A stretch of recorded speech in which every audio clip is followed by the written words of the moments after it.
इत्ता 12वी मध्ये अध्ययन करणाऱ्या सर्व विद्यार्थ्यांचं या ठिकाणी स्वागत आहे।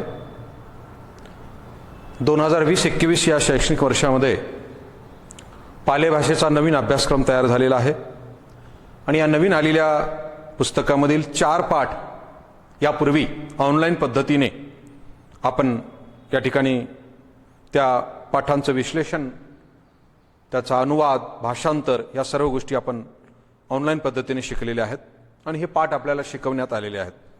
संघ सामग्री सुत्त, रथो नाम किंग, चत्तारी दस्सनी आणि ठाणानी, वन रखो बोधिसत्व, या 4 पाठाच्या नंतर आज आपल्याला पाठ क्रमांक 6 हा पाठ आज शिकायचा आहे। या पाठाचे नाव आहे पियदस्सी अशोकस्य थंबलेखा। पाठ 6 पियदस्सी अशोकस्य थंबलेखा। वास्तविक पाहता हा पाठ प्राचीन भारताच्या इतिहासाच्या दृष्टीने आणि पाली भाषेच्या दृष्टीने अत्यंत महत्त्वाचा आहे। कारण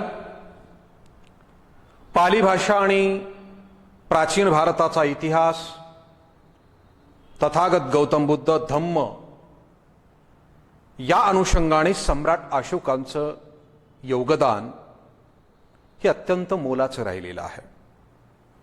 भारतातला असा एकमेव चक्रवर्ती सम्राट अशोक हा राजा होऊन गेला की ज्यांनी संपूर्ण आशिया खंडावर विना शस्त्र, सत्य, अहिंसा आणि तथागतांच्या धम्म तत्वज्ञाच्या आधारे अधिराज्य गाजवलेला आहे। असा हा सम्राट अशोक राजा, बौद्ध सम्राट, प्राचीन भारताच्या इतिहासामध्ये जगविख्यात राजा होऊन गेलेला आहे। तर सम्राट अशोकाने लेनिनमध्ये मोठमोठ्या डोंगरांवरती, अशा मोठ्या दगडांवरती महाप्रस्तर लेख कोरून ठेवलेले आहेत धम्मलिपीमध्ये। तसेच 50-50 फुटाचे उंच असे स्तंभ चुनारच्या खाणीतून त्यांनी काढले, त्याला घडवले आणि त्याच्या बाजूने तथागतांच्या उपदेश त्यावर कोरून घेतला आणि हे स्तंभलेख बुद्धांच्या जन्मस्थळी, निर्वाणस्थळी, सारनाथ, सांची अशा वेगवेगळ्या ठिकाणी, त्या ठिकाणी ते स्तंभालेख नेऊन रोवलेले आहेत। म्हणजे तथागतांच्या नंतर सम्राट अशोक यांनी इसवी सन पूर्व 304 मध्ये सम्राट अशोकाचा जन्म झाला।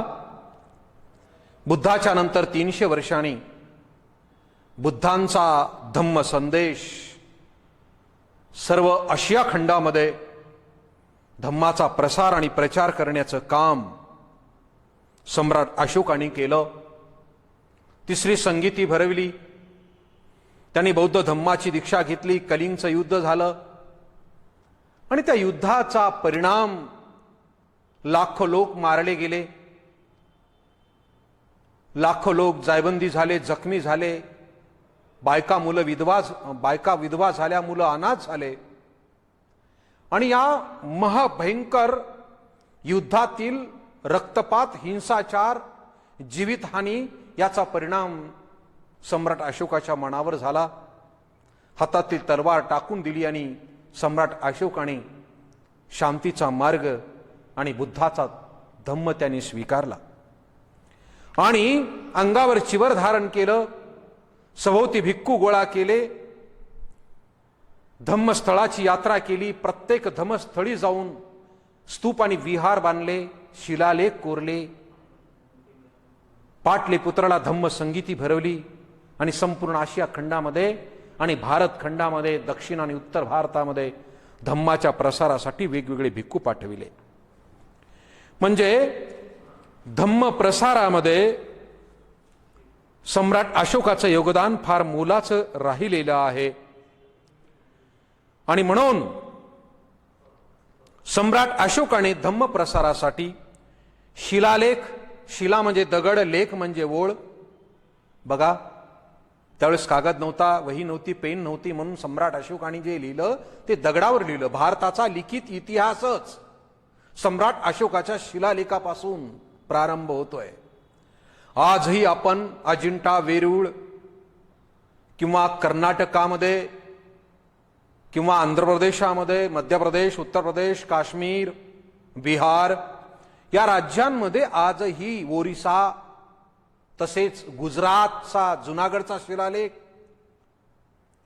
मध्य प्रदेशचा गुर्जरचा शिलालेख, महाराष्ट्रातल्या नालासोपाऱ्याचा शिलालेख, तर या सर्व शिलालेखांमधून सम्राट अशोकाने धम्म लिपीमध्ये हे सर्व बुद्धांचा उपदेश आणि बुद्धांच्या धम्मानुसार त्यांनी ज्या काही योजना आखल्या, जे काही निर्णय घेतले, लोकोपयोगी निर्णय, ते सर्व त्या शिलालेखामध्ये प्रत्यक्ष करून ठेवलेलं आहे. आजही जुन्नरच्या भोवती असलेल्या 350 लेणींमध्ये जागोजागी सम्राट अशोकाचे शिलालेख आहेत. पुण्याजवळच्या घोरावडेश्वर डोंगरावर आजही सम्राट अशोकाचा शिलालेख आहे. हे सर्व शिलालेख एक तर डोंगरावर मोठ्या दगडावर लिहून ठेवले, जिथं डोंगर नाही तिथं डोंगरातले मोठे मोठे उंच 50-50 फूट उंचीचे दगड आणले, त्याच्यावर कोरून गोल असा स्तंभ तयार केला आणि तो तिथं नेऊन रोला. तर लेणीमध्ये एका भिंतीवर आणि तिथल्या स्तंभावर काही शिलालेख करून ठेवले. आणि म्हणून या शिलालेखामध्ये सम्राट अशोकाने बुद्ध धम्माचा इतिहास, त्यांची शिकवण, त्यांचा संदेश या ठिकाणी कोरण्याचं काम केलेलं आहे. आणि म्हणून आपल्याला हा पियदसी अशोकस्य स्तंभालेख म्हणजे या पाठाचा अर्थच आहे प्रियदर्शी अशोकाचा स्तंभालेख. प्रियदर्शी म्हणजे प्रियदर्शी, लोकांचा आवडता राजा, लोकांना प्रिय असलेला प्रियदर्शी राजा अशोकाचा. स्तंभ म्हणजे स्तंभ, लेख म्हणजे लेख, लिहिलेली ओळ. प्रियदर्शी अशोकाचा स्तंभावर लिहिलेला शिलालेख, लेख. आणि त्या लेखामध्ये सम्राट अशोकाने नेमकं जवळजवळ 2300 वर्षापूर्वी काय लिहून ठेवलेलं आहे. म्हणून आजही डोंगर दऱ्यांमध्ये, लेणींमध्ये, स्तूपांवर, तसेच त्या ठिकाणी स्तंभांवर 2300 वर्षापूर्वीचा इतिहास आजही लिखित स्वरूपामध्ये आपल्याला वाचता येतो.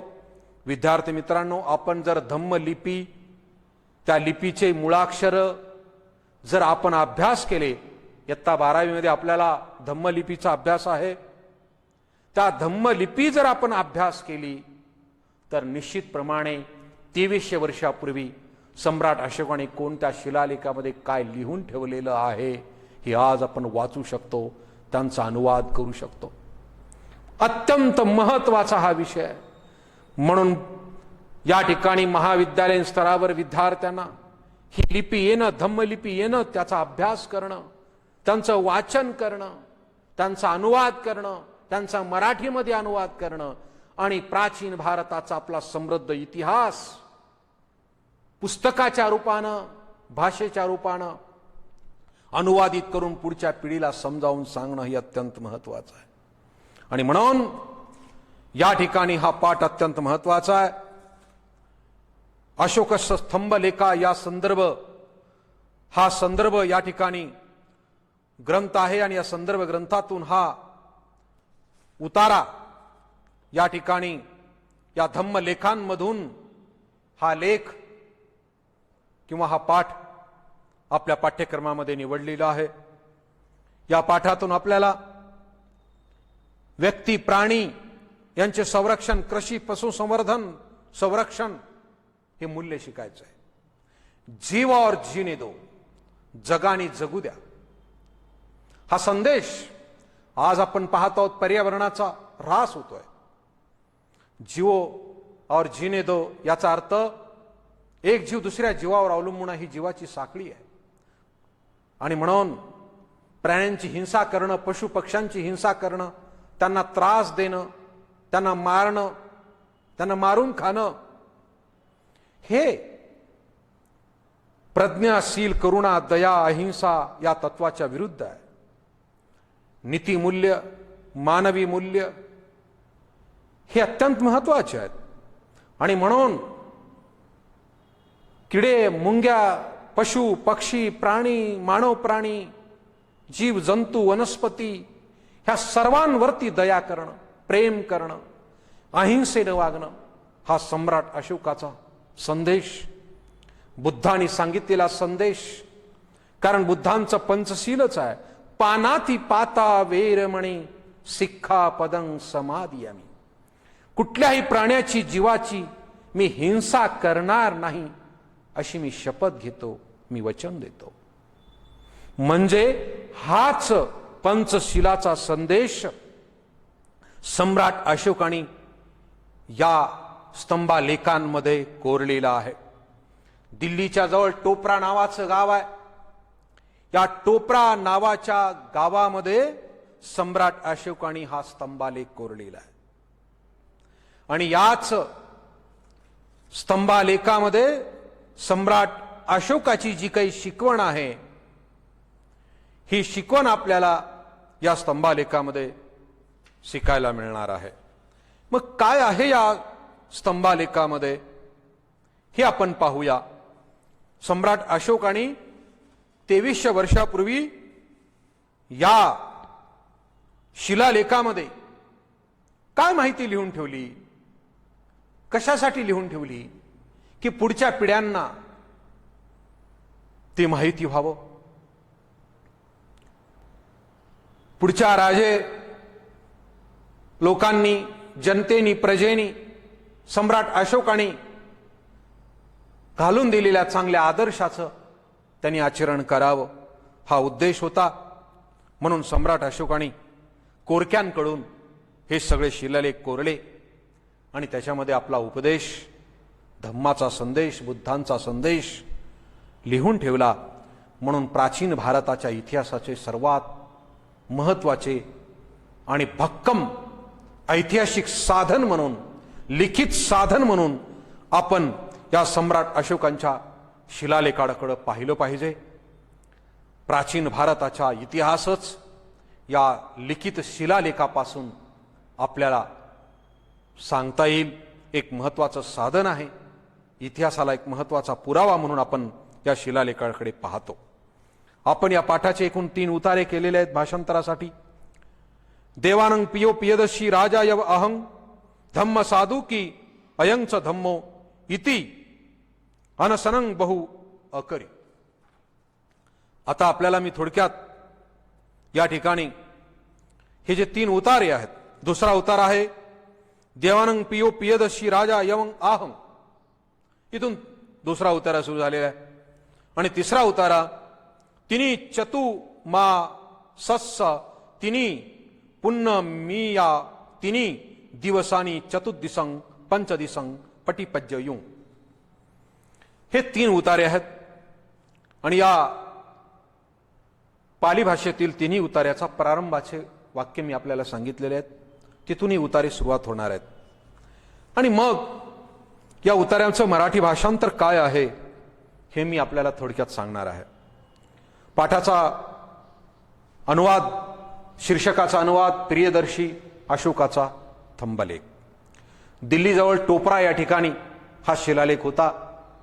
परंतु टोपरा गावावरून हा शिलालेख सध्या दिल्लीमध्ये आणून रोवलेला आहे. आणि सध्या हा शिलालेख जर तुम्हाला वाचायचा असेल तर तो दिल्लीला जावा लागेल. आजही दिल्लीमध्ये तो स्तंभलेख उभा आहे, तो तुम्ही वाचू शकता. आणि मग या स्तंभालेखामध्ये सम्राट अशोक असं लिहितात, देवांना प्रिय प्रियदर्शी राजा असे म्हणतो. धम्म चांगला आहे, धम्म श्रेष्ठ आहे. धम्म म्हणजे काय? थोड्याशा उणीवा दूर करून अनेक सत्कृत्य, दया, सत्य आणि पावित्र्य म्हणजे धम्म आहे. बघा, साधू अयंच धम्मो इति अनसनं बहु अकारी. धम्म म्हणजे काय? धम्म म्हणजे सत्कृत्य, धम्म म्हणजे दया, धम्म म्हणजे सत्य, धम्म म्हणजे पावित्र्य, धम्म म्हणजे सदाचार, धम्म म्हणजे निसर्गाचा नियम.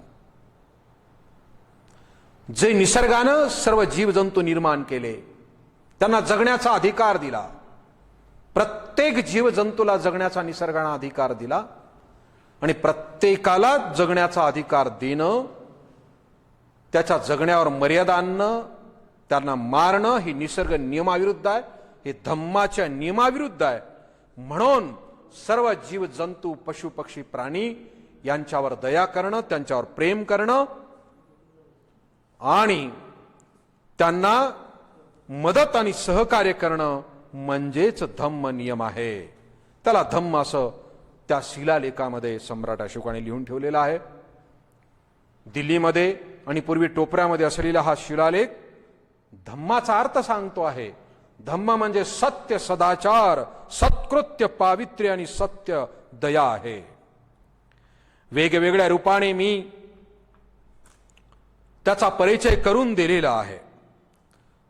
2 पायाचे प्राणी आणि 4 पायाचे प्राणी, 2 आणि 4 पायाचे प्राणी आणि मासे यांचे प्राणही वाचवून मी त्यांना अनेक फायदे मिळवून दिलेले आहेत. केवळ मानव प्राणीच नाही, जलचर, पाण्यामध्ये राहणारे, जमिनीवर राहणारे, आकाशात उडणारे, माणूस आणि त्यांच्या समवेत सर्व जीव जंतू, पशु पक्षी, प्राणी, मासे, जलचर, समुद्रात राहणारे, पाण्यात राहणारे, हे सर्व 2 पायाचे 4 पायाचे सर्व पशु पक्षी प्राणी यांची मी हत्या माझ्या राज्यामध्ये करू दिलेली नाही. त्यांनाही मी जगण्याचा अधिकार दिला. जो जन्मतो त्याला जगण्याचा अधिकार आहे आणि निसर्गानं त्याचा जन्म घातला, निसर्गाने त्याला जन्म दिला, तर त्याला मारून खाण्याचा कोणालाच अधिकार नाही.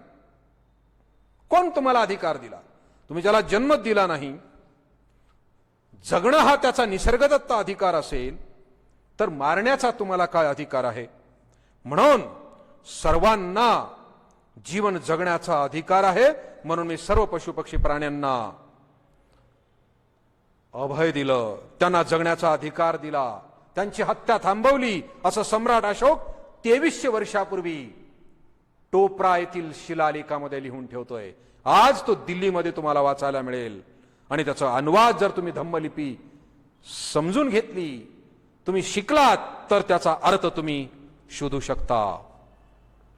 इतर अनेक प्रशंसनीय कृत्य मी केलेली आहेत. समाज उपयोगी कार्य मी माझ्या राज्यामध्ये केलं, असं सम्राट अशोक सांगतोय. मी धम्मलेख यासाठी कोरून घेतला म्हणून आपण या पाठामध्ये पाहू शकता. हे पहा, या ठिकाणी दिसते ना, या ठिकाणी भिक्खू आहेत आणि इकडं भिक्खू अगोदर या एका शिळेवर दगडावर अक्षर लिहायला लागलेला आहे.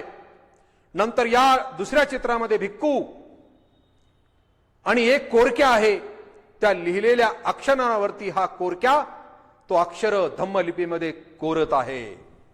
म्हणजे सम्राट अशोकाने अशा प्रकारे हे शिलालेख कोरून घेतले.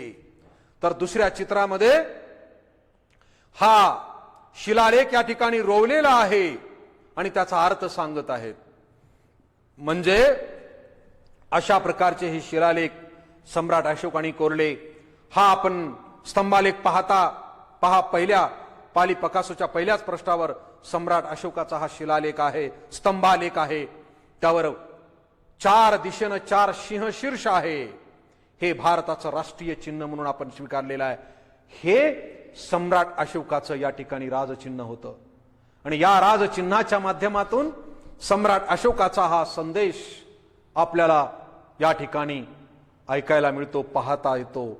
आणि म्हणून या ठिकाणी सम्राट अशोकाने या शिलालेखामध्ये सांगितलेलं आहे की मी अशा अनेक प्रशंसनीय, समाजोपयोगी, लोकोपयोगी पशु पक्ष्यांच्या, प्राण्यांच्या उपयोगाचे, त्यांच्या कल्याणासाठी मी माझ्या राज्यामध्ये काम केलेलं आहे.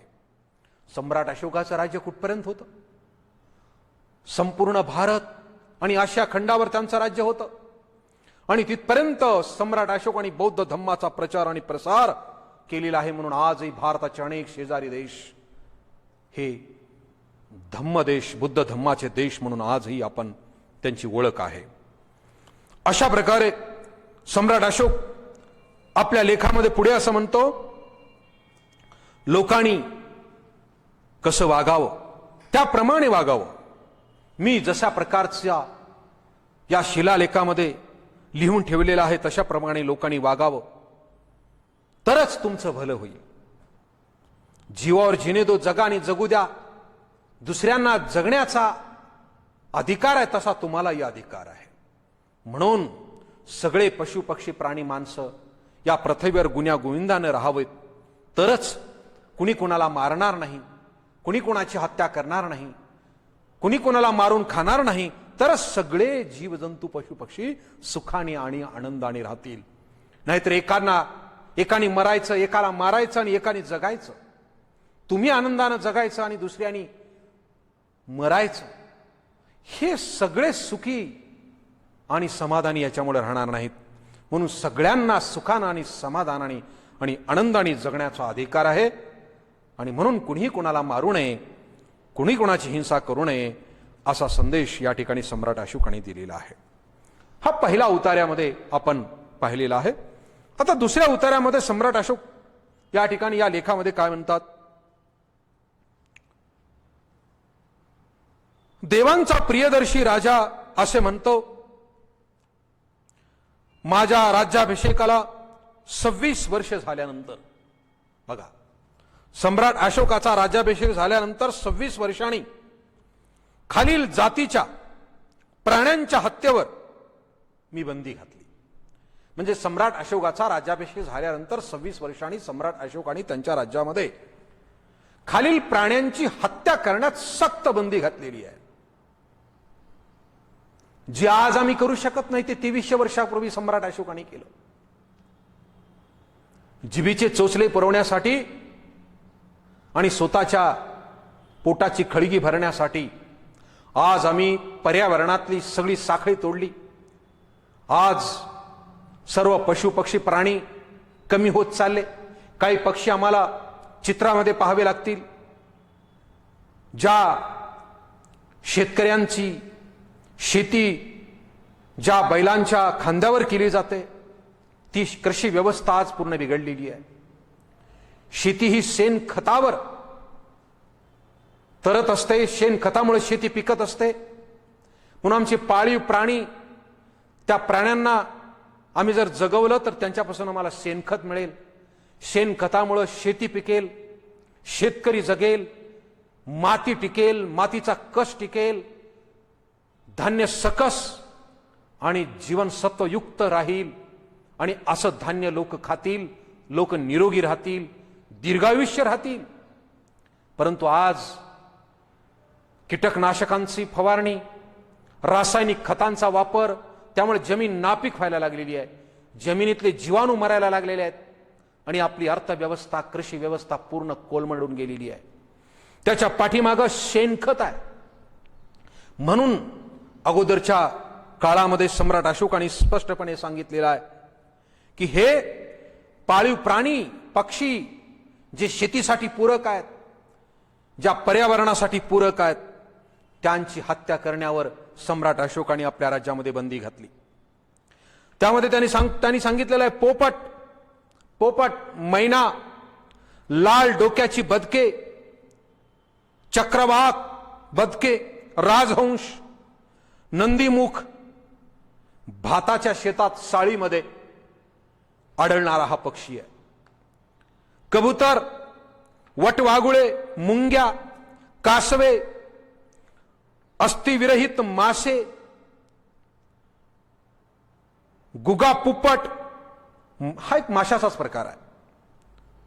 शकल मत्स्य, साळींदर, खारी, खरुताई, हरिण, सरडे, पाळीव जनावरे, गेंडे, पांढरी कबुतरे, पाळीव कबुतरे आणि जे उपयोगाचे नाहीत व खाल्ले जात नाहीत असे सर्व चतुष्पाद 4 पायाचे प्राणी, शेळ्या, मेंढ्या, डुक्कर डुकरीनी जर गर्भिणी असतील, अगर पिल्लांना पाजणारे असतील तर त्यांना ठार मारू नये. सम्राट अशोकाने या शिलालेखामध्ये स्पष्टपणे सांगितलेलं आहे. एखादी हरणी आहे, एखादी डुकरी नाही, तिचे पिलं आहेत, कारण ते पिलं दूध पिऊन मोठे होणार आहेत. आणि जर अशा गर्भिणी हरिणीला, डुकरीनीला किंवा नुकत्याच पिलांना जन्म दिलेल्या हरिणीला आणि डुकरीनीला तुम्ही मारलं तर ते पिलं सुद्धा लहान वयामध्येच दूध न मिळाल्यामुळे तडफडून मरण्याची शक्यता आहे, मरतातच. म्हणून सम्राट अशोकाने सांगितलेलं आहे की जलचर प्राणी, मासे, कबूतर, पशु, पक्षी, प्राणी, 2 पायाचे, 4 पायाचे, या सर्वांच्या हत्येवर त्यांनी बंदी घातलेली आहे. म्हणून या ठिकाणी सम्राट अशोकाने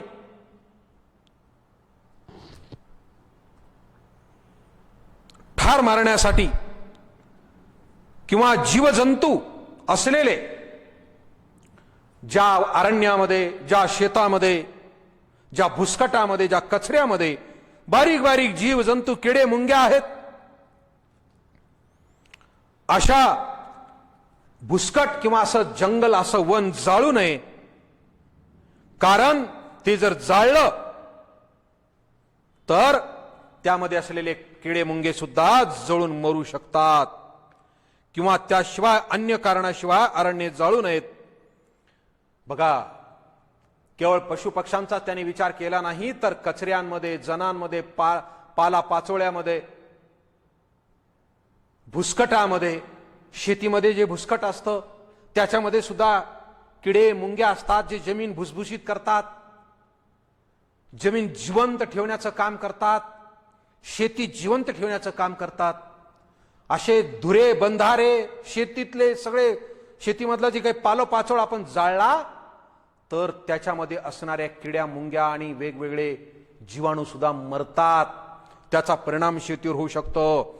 म्हणून अरण्य जाळू नका, भुसकट जाळू नका, कचरा जाळू नका, शेतीतले बंधारे, शेती जाळू नका, गवत जाळू नका आणि तिथल्या जीवजंतूची हत्या करू नका.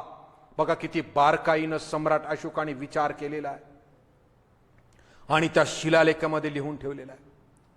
नुसत्या ह्या जातकथा आणि तोंडात तोंडी आलेला पुरावा नसून आजही तो तुम्ही दिल्लीमध्ये उभ्या असलेल्या त्या टोपरा शिलालेख वाचून त्याचा अर्थ तुम्ही जाणून घेऊ शकता, ही माहिती तुम्ही जाणून घेऊ शकता. आणि म्हणून शेवटच्या या उतार्यामध्ये, शेवटच्या वाक्यामध्ये सम्राट अशोकाने लिहिलेलं आहे, एका जीवाचं पोषण करण्यासाठी दुसऱ्या जीवाची हत्या करू नका, दुसऱ्या जीवाचं शोषण करू नका. मी स्वतः जगण्यासाठी, मानव प्राण्याला जगण्यासाठी, मानव प्राण्याने इतर प्राण्यांची हत्या करू नये, त्यांचं शोषण करू नये. आणि म्हणून जसं मानव हक्क आहे तसं प्राण्यांचेही काही जगण्याचे हक्क आहेत. त्याचाही विचार सम्राट अशोकाने 2300 वर्षापूर्वी केला. म्हणून एका प्राण्याचं पोषण करण्यासाठी, मनुष्य प्राणी स्वतःचं पोषण करण्यासाठी इतर प्राण्यांचं शोषण करता कामा नये, त्यांना मारता कामा नये, त्यांच्या जगण्यावर मर्यादा आणता कामा नये. म्हणून आजही आपण जनावरांना किती काम लावायचं, कशा प्रकारे काम लावायचं, त्यांना किती ओझं त्यांच्यावर लादायचं, याच्यावरही पशु, प्राणी, पक्षी अत्याचार प्रतिबंधक कायदे, हत्या प्रतिबंधक कायदे असूनही त्याची अंमलबजावणी होत नाही. हे कायदे फक्त कागदावर राहिलेले आहेत, परंतु सम्राट अशोकानं हे सर्व नियम केले, कायदे केले, शिलालेखामध्ये दगडावर लिहून ठेवले आणि त्याची काटेकोरपणे आपल्या राज्यामध्ये अंमल केला, अंमलबजावणी केली. म्हणून या देशामध्ये नव्हे जगामध्ये असा एकच महासम्राट अशोक राजा होऊन गेलेला आहे की ज्यांनी धम्माची आपल्या राज्यामध्ये त्या ठिकाणी धम्माचा अंमल केला आणि संपूर्ण जगावर त्यांनी आपलं अधिराज्य गाजवलेलं आहे. म्हणून असा हा सम्राट धम्माशोक, सम्राट अशोक यांचा शिलालेख आपण वाचल्यानंतर आणि अभ्यासल्यानंतर त्यांची किती बारकाईनं त्यांनी किती विचार केलेला आहे हे आपल्या लक्षात येईल. विद्यार्थी मित्रांनो, आता शेवटच्या तिसऱ्या उतार्यामध्ये सम्राट अशोक काय लिहितात पहा. तिन्ही ऋतूतील पहिली पौर्णिमा,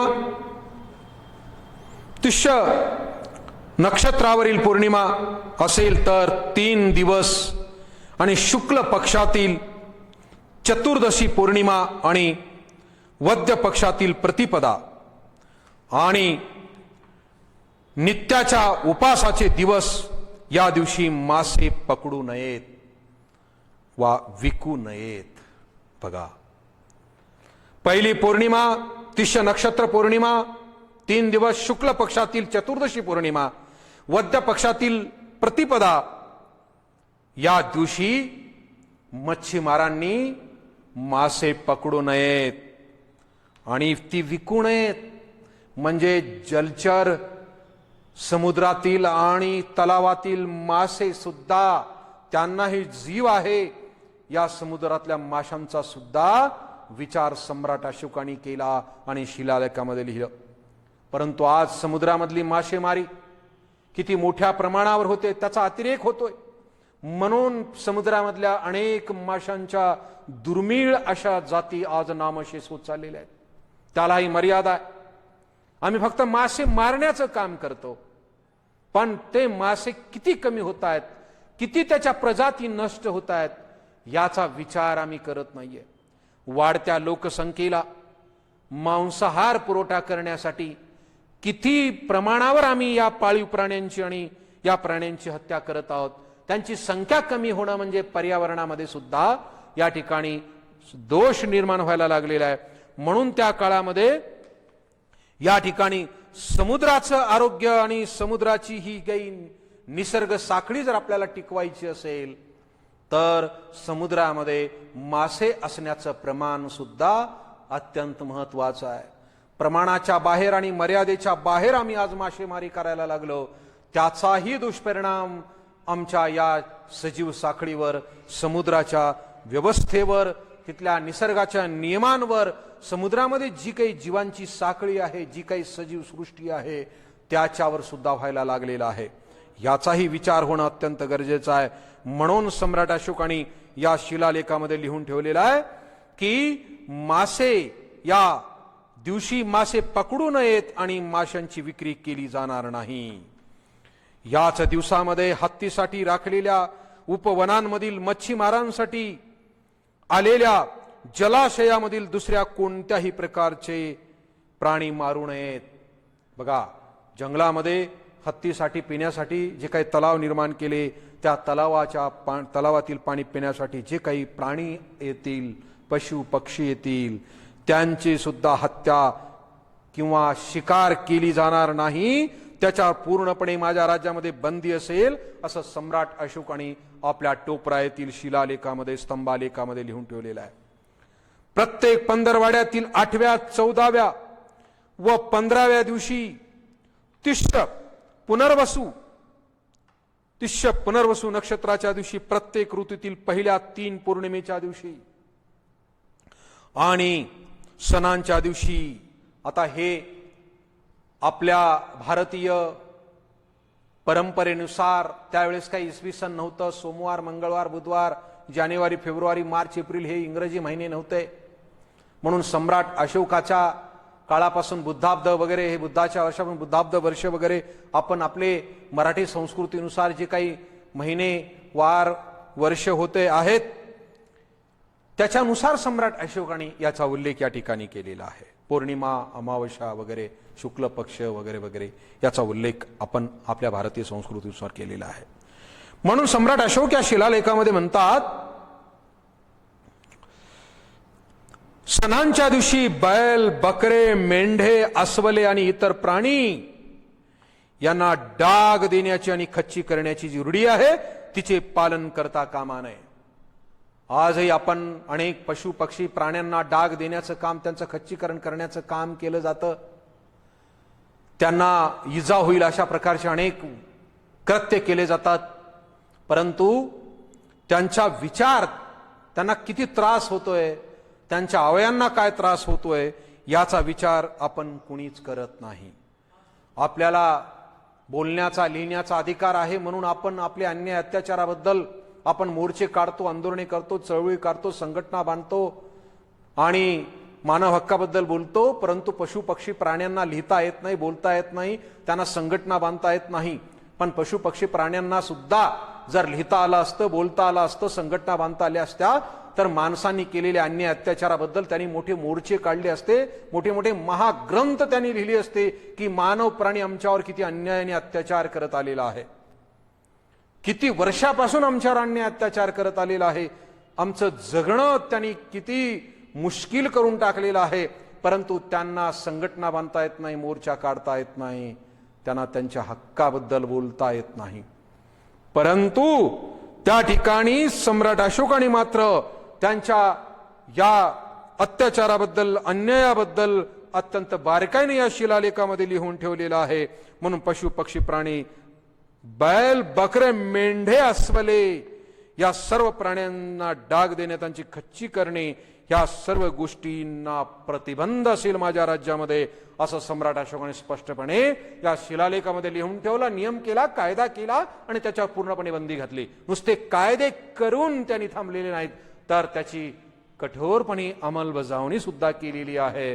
म्हणून सम्राट अशोकासारखा महान राजा प्रत्यक्ष कृतीमध्ये, सम्राट अशोकाचे शिलालेख जर आपण वाचले तर सम्राट अशोक एका शिलालेखामध्ये म्हणतो, मी राजमहालामध्ये बसलो असेल किंवा मी माझ्या शयनगृहामध्ये झोपलो असेल किंवा माझ्या उद्यानामध्ये फिरत असेल किंवा मी भोजन करत असलो तरी जर माझ्याकडे कुणी येत असेल, त्याचं काम असेल, तर त्याला कुणीही रोखू नका. माझी झोप महत्वाची नाही, त्याचं काम महत्वाचं आहे.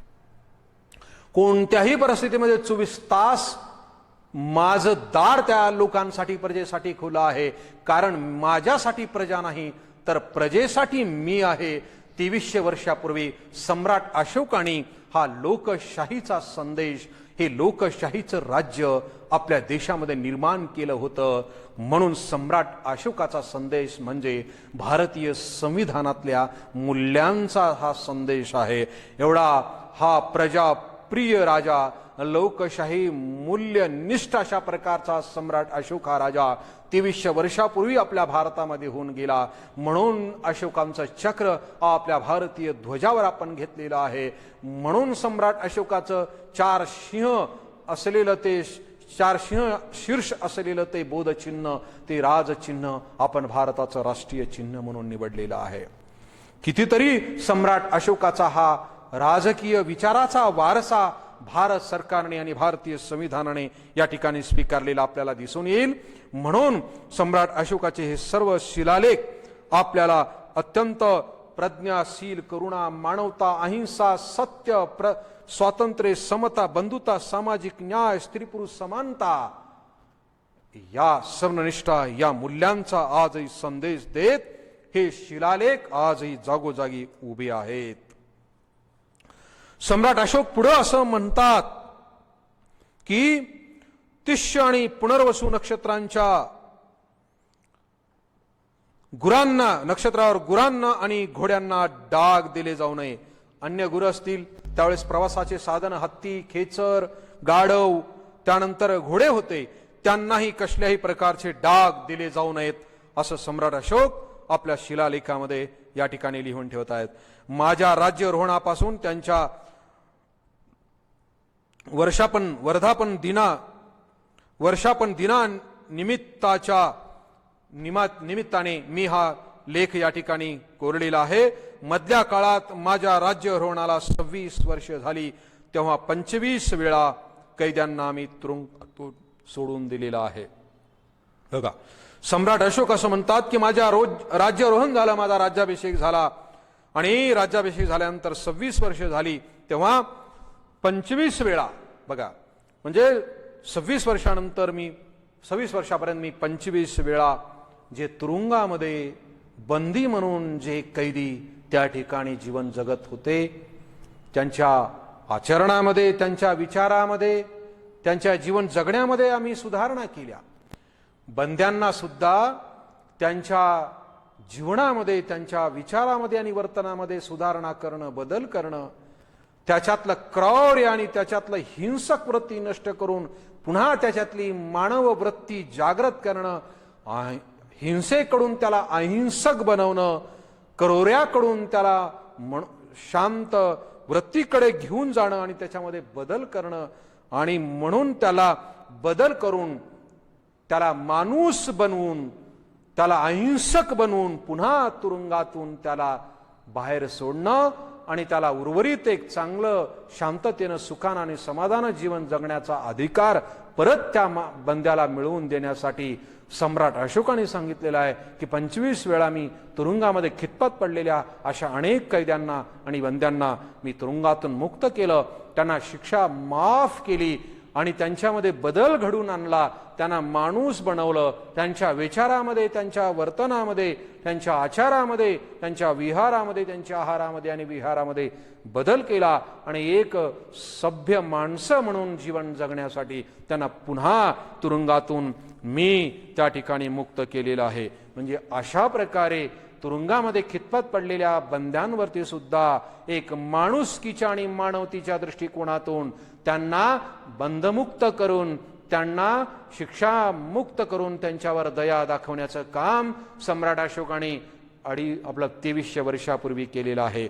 म्हणजे प्रत्येक पशु, पक्षी, प्राणी, जीव, जंतू, बंदीजन, कैदीजन या सगळ्यांना सुखानं आणि आनंदाने जगता यावं म्हणून सम्राट अशोकाने या ठिकाणी वेगवेगळे प्रयत्न केले, त्यांना न्याय मिळवून देण्याचं काम केलं, त्यांना सुखाने जगण्याचा आनंदी जगण्याचा अधिकार मिळवून दिला. हे 3ऱ्या उतार्यामध्ये सम्राट अशोकाने लिहून ठेवलेला आहे. विद्यार्थी मित्रांनो, हा सर्व इतिहास आजही लिखित स्वरूपामध्ये आपल्या समोर आहे.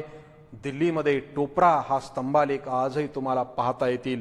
दिल्लीमध्येच नसून सर्व सांची या ठिकाणी, सारनाथ या ठिकाणी, तसेच महाराष्ट्रातल्या सर्व वेरूळ, अजिंठा, जखीनवाडी लेणी, तसेच जुन्नरची लेणी, औरंगाबादची लेणी, या लेणींमध्ये सुद्धा छोटे छोटे शिलालेख आहेत. या शिलालेखामध्ये सुद्धा धम्मलिपीमध्ये सम्राट अशोकाने हे सर्व आपला उपदेश आणि धम्माची शिकवण या स्तंभालेखांमधून आणि शिलालेखामध्ये लिहून ठेवलेली आहे.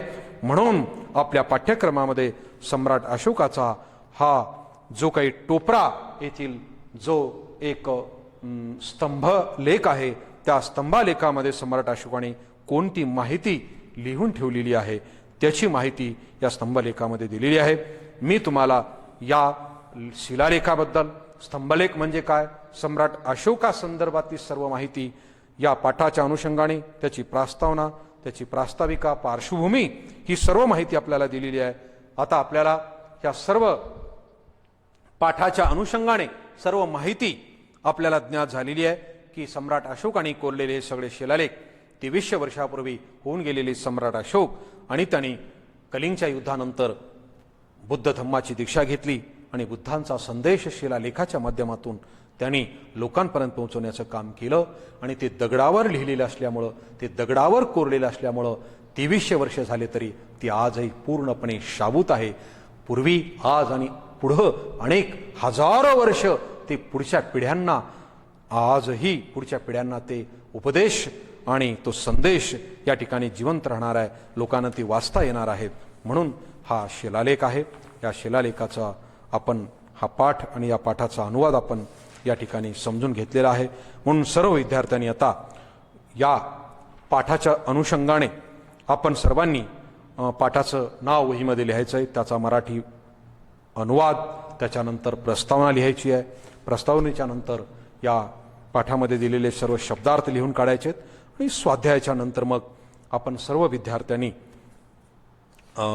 तत्पूर्वी आपण जे 3 उतारे केलेले आहेत त्या 3 उतार्यांचं प्रथम वर पाली भाषेतला उतारा, त्याच्यानंतर मग खाली मराठीत त्याचं अनुवाद भाषांतर, असे 3 उतारे आपण मराठी त्याचं भाषांतर वहीमध्ये लिहायचं आहे. आणि स्वाध्यायामध्ये मग एका वाक्यात उत्तरे लिहा. त्याच्यानंतर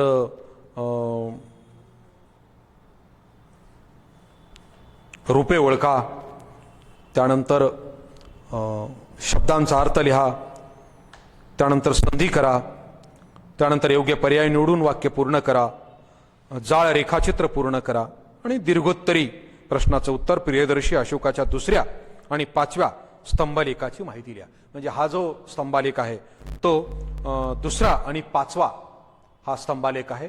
दिल्ली टोपरा या ठिकाणचा हा स्तंभालेख आहे आणि त्याची माहिती या शिलालेखामध्ये कशा प्रकारची माहिती, काय माहिती दिलेली आहे हे मी जे आता आपल्याला विश्लेषण करून सांगितलेलं आहे ते तुमच्या शब्दामध्ये तुम्ही लिहून काढायचं आहे. आणि म्हणून अशा प्रकारे हा पाठ आपण या ठिकाणी समजून घेतलेला आहे. सर्व विद्यार्थ्यांचं या ठिकाणी मी सर्व विद्यार्थ्यांना सूचना करू इच्छितो की आपण सर्व स्वाध्याय पूर्ण करायचं आहे. धन्यवाद.